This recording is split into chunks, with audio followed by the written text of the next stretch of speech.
Hi Sarah, I'm Cara. I'm your registered dietitian today. How are you? I'm good. How are you? I'm good. It's a beautiful day out. Finally. It's my day off, so it's a good day for me. Always a good day any day off. Okay, so do you mind telling me what brings you here today? Well, I just recently went to the doctor and he told me that I have high cholesterol and he gave me options. He said I could go on medication or I could meet with a registered dietitian, and that's something that I really don't want to do, so I figured I could try this whole thing out, so that's why I'm here. Okay, awesome. Well, I'm excited to have you.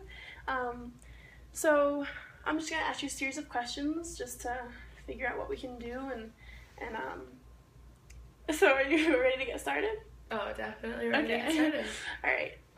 So why don't you start telling me what your typical week is like? Well, I wake up pretty early, like 6:30. I gotta be at work by 8 o'clock.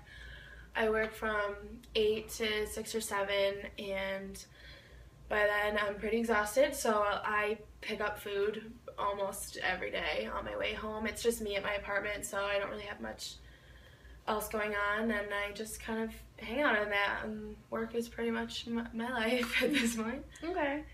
Okay, so you spend a lot of time at work and during the week, so what do your weekends typically consist of? Weekends, they're pretty relaxed for me. I kind of just hang around. I have a boyfriend who comes over pretty frequently, and we just, we don't do much. We watch movies. We just kind of relax because I know that I have a lot going on during the week with work.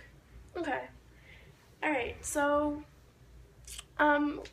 how do you feel about your high cholesterol? Did your doctor tell you what it is, what it means? To be honest, I don't know really what cholesterol is. I hear on the TV high cholesterol, and so I know that it's something severe, but I don't really know what it is at all. I don't know what it does for you, so okay. I guess I'm pretty uneducated. All right, that's okay. That's why you're here, right? Okay, well, cholesterol, basically, it's just a soft, waxy substance in the body. It travels through the bloodstream, but it's also needed as a major component for cell membranes and the makeup of your cells, and to make hormones, and for vitamin D synthesis. And so even though cholesterol does get the bad rap, it is needed. So basically there's two types. LDL, which is considered the bad cholesterol, which is basically the cholesterol that's transported to different parts of your body where it's needed. And basically it's bad because it can build up in your arteries and cause a blockage with plaque buildup, which is kind of what is the bad thing about cholesterol. Is there's potential for heart risks, blood clots, in the brain and just arteries. So obviously that's just to warn you, but it definitely is something that we can fix and work towards if we set some goals for you. And how do you feel about setting some goals and making steps towards lowering your cholesterol? I mean, I think that's definitely what I need to do at this point. Hearing all that, it's pretty scary, and so I definitely would like to discuss how I could lower this naturally. Okay, so hearing what you typically do during the week and weekends, is there any exercise going on for you? Have you ever exercised? Not recently, I really don't, but it's because I feel like I don't have time. I'm not opposed, I feel so busy during the week, and by the time I'm done, I'm exhausted. I just kind of want to get home, get relaxed, and ready for the next day of work, so I really just don't exercise. Okay. All right, well, that's okay. I think I'm seeing some free time in your weekends that we can work towards changing some things that you do. Would you be open to that, to dedicating some time in your weekend to? I think definitely. I think that weekends compared to weekdays is where I could make changes for the weekdays, because, like I said, I don't do much, so it's something that if I made a plan for myself, I really could change some things there. I just would need a push in the right direction. Okay, yeah, of course. So let's make some short-term goals for you. I think we can address your often eating out, right, and we can introduce some exercise, even some light exercise for you.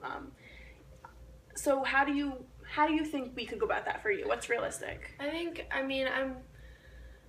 I guess I don't really go grocery shopping very often because I eat out so much. I don't have a lot of food in my house, and that could be something that I could change. I could eat out less, and I think the big idea is that I need to find time during my week and my lifestyle to do this. So I guess making a schedule, those could be some things that I could change. Okay. Yeah, I definitely agree making schedules helpful. It's certainly something I do when I need to balance out my work schedule and just, picking up the kids and stuff. But, so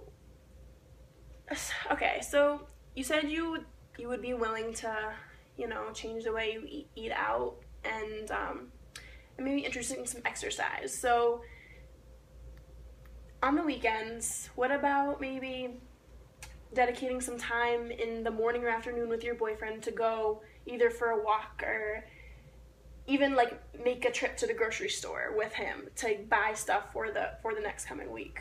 Would that be something you could do? Yeah, I think that's definitely something I could do. That's really, I feel like that's a normal activity for most people, so it's not going to be something that's going to be a stressor in my life, and I could definitely put that in. Okay. And trying to think of some ways we can track how often you eat out, because obviously it's something you need to do because of how busy you are and stuff. Right. So, and that's okay.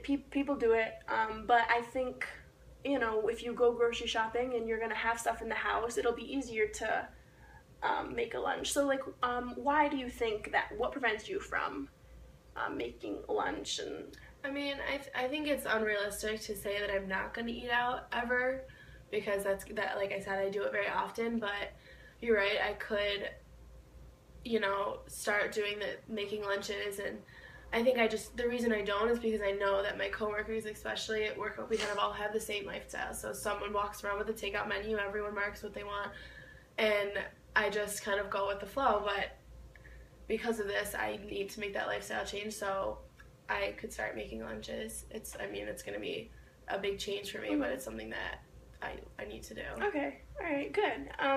And I know it's very easy to go with the flow and get caught up with everyone else and just kind of do what's easy in the moment. So, but I think that this is good if you're willing to start to make your own lunches, even maybe keeping a journal, of how many times you make your own lunch and how you feel after eating lunch. Because I know you're probably used to eating out and stuff, but maybe keep track of how often you eat out. We can cut it down to 2 to 3 times a week eating out lunch, and maybe, grabbing dinner on the way home to 2 to 3 times a week. And the other days you can have dinner ready, you can prepare it on the weekends in bulk. So what would you typically, what kind of things would you eat? Would you get in the grocery store? Do you not really know? I guess I don't really. I know when I eat out, I get a lot of sandwiches. I get some French fries. I'm not too big on reaching out and eating different types of things. So I guess I'm not sure what I should be buying. Okay. To help my cholesterol. All right. Yeah. So, foods high in cholesterol include a lot if you eat a lot of eggs, liver, fast foods, pastries, ice cream, all those foods are high in cholesterol. So if you could just make an effort maybe to, minimize those as much as you can, but, increase your intake of good protein sources. Maybe at the grocery store you could get some chicken, some tuna, some types of fish if you're open to that, some turkey for lunch meat if you want to make your own lunches, get some fresh fruit and vegetables. Those would all be good things for you to start to just, try different things, see what you like, see what works for you. Okay, I still think that I should be, you said prepare in bulk. Should that happen, on the weekends? I make this chicken? Yeah, I think that if, weekends seem to be your most free time, so you can start to, like you said, make a schedule of when you can maybe go for that walk with your boyfriend, when you can go to the grocery store, and then maybe use the afternoon or night to prepare dinner and also prepare in bulk. So maybe nights on the weekends you can make the chicken, make some fish to have ready for during the week when you get home and you're too tired to make something then. So how do you feel about keeping a journal and I keeping think track? all of these are really great ideas. I'm like I said earlier, like I feel like I have no time, but all of this stuff we're saying is very realistic for me, especially on the weekends, and it's definitely something that I can see myself doing.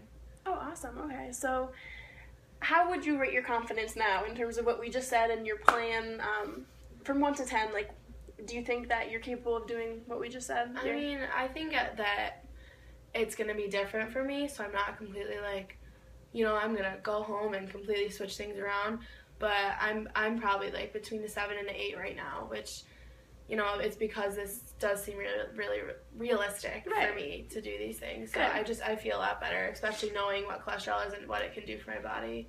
Right. Okay, awesome. And I think, 7 to 8 is pretty good for your first time here, and making these steps is going to ultimately, hopefully, reach your long-term goal of lowering your cholesterol. So how would you feel about keeping a journal and want to check back in about 2 weeks with me to see, your journal and how you're doing with grocery shopping and stuff? Yeah, absolutely. Sound good? Yeah. All right, Definitely. awesome. Thank you very much. You're welcome, Sarah.